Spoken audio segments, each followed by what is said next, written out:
ಒಂದಾನೊಂದು ಕಾಲದಲ್ಲಿ ಬೇಸಿಗೆಯ ಮಧ್ಯಾಹ್ನದಲ್ಲಿ ಒಂದು ಕಾಗೆ ಆಕಾಶದಲ್ಲಿ ಹಾರುತ್ತಾ ನೀರಿಗಾಗಿ ಹುಡುಕುತ್ತಿತ್ತು. ಬಿಸಿಲು ಉರಿಯುತ್ತಿತ್ತು, ಗಾಳಿ ಒಣಗಿತ್ತು. ನದಿಗಳು ಒಣಗಿದ್ದವು, ಕೆರೆಗಳು ಖಾಲಿಯಾಗಿದ್ದವು, ಹೊಲಗಳು ಬಿರುಕು ಬಿಟ್ಟಿದ್ದವು. ಬೆಳಿಗ್ಗೆಯಿಂದಲೇ ಕಾಗೆಗೆ ಒಂದು ಹನಿ ನೀರು ಸಿಕ್ಕಿರಲಿಲ್ಲ. ಅದರ ಗಂಟಲು ಒಣಗಿತ್ತು, ರೆಕ್ಕೆಗಳು ದುರ್ಬಲವಾಗಿದ್ದವು, ಕೊಕ್ಕು ಒಣಗಿಬಿಟ್ಟಿತ್ತು. ಕಾಗೆ ಎಲ್ಲೆಲ್ಲೋ ಹಾರಿತು. ಒಂದು ಬಾವಿಗೆ ಹೋಯಿತು, ಆದರೆ ಅದು ಖಾಲಿ. ಒಂದು ಹಳ್ಳಿಯ ಹತ್ತಿರ ಹೋಯಿತು, ಆದರೆ ಅದು ಕೂಡ ಒಣಗಿತ್ತು. ತೆಂಗಿನ ಚಿಪ್ಪು ಹಾಗೂ ಎಲೆಗಳಲ್ಲೂ ನೋಡಿತು, ಆದರೆ ನೀರಿನ ಗುರುತು ಎಲ್ಲಿಯೂ ಸಹ ಇರಲಿಲ್ಲ. ಕಾವು ಕಾವು, ನನಗೆ ತುಂಬಾ ಬಾಯಾರಿಕೆ. ಬೇಗನೆ ನೀರು ಸಿಗದಿದ್ದರೆ ನಾನು ಸಾಯುತ್ತೇನೆ ಎಂದು ಕಾಗೆ ದುಃಖದಿಂದ ಯೋಚಿಸಿತು. ಅಂತೂ ಇಂತೂ ಕೊನೆಗೆ ಒಂದು ಹೊಲದ ಅಂಚಿನಲ್ಲಿ ಒಂದು ಸಣ್ಣ ಮನೆ ಹಾಗೂ ಅದರ ಹೊರಗೆ ಒಂದು ಮಣ್ಣಿನ ಕುಡಕೆ ಮರದ ಕೆಳಗೆ ಇರುವುದು ಕಾಣಿಸಿತು.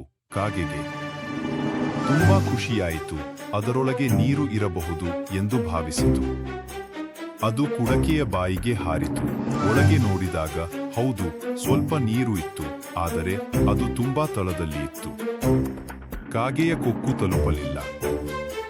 ಒಂದು ಕ್ಷಣಕ್ಕೆ ಕಾಗೆ ನಿರಾಶೆಯಾಯಿತು. ಅದು ದಣಿದಿತ್ತು, ಬಾಯಾರಿಕೆ ಹೆಚ್ಚಾಗಿತ್ತು. ಇದು ಹೇಗೆ ಸಾಧ್ಯ ಎಂದು ಯೋಚಿಸಿತು. ಆದರೆ ತಕ್ಷಣ ನೆನಪಿಸಿಕೊಂಡಿತು, ನಾವು ಕಾಗೆಗಳು ಬುದ್ಧಿವಂತರು, ಬುದ್ಧಿ ಬಳಸಿ ನೋಡಬೇಕು ಎಂದು.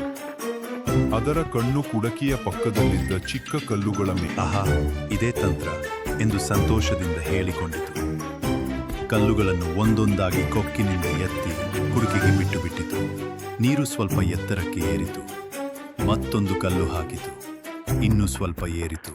ಹೀಗೆ ಕಾಗೆ ತಾಳ್ಮೆಯಿಂದ ಕಲ್ಲುಗಳನ್ನು ಒಂದರ ಹಿಂದೆ ಒಂದನ್ನು ಹಾಕುತ್ತಾ ಹೋಯಿತು. ನಿಧಾನವಾಗಿ ಕುಡಿಕೆಯಲ್ಲಿದ್ದ ನೀರು ಮೇಲಕ್ಕೆ ಏರತೊಡಗಿತು. ಕೊನೆಗೆ ನೀರು ಕಾಗೆಯ ಕೊಕ್ಕಿಗೆ ತಲುಪುವಷ್ಟು ಏರಿತು. ಅದು ತಾಜಾ ನೀರನ್ನು ಕುಡಿದು ತಂಪಾಯಿತು. ಅದರ ದೇಹಕ್ಕೆ ಶಕ್ತಿ ಬಂದಿತು. ತೃಪ್ತಿಯಿಂದ ಕಾಗೆ ಆಕಾಶಕ್ಕೆ ಹಾರುತ್ತಾ ಹರ್ಷದಿಂದ ಕೂಗಿತು, ಕಾವು ಕಾವು, ಬುದ್ಧಿ ಬಳಸಿದರೆ ಯಾವ ಸಮಸ್ಯೆಯನ್ನಾದರೂ ಪರಿಹರಿಸಬಹುದು.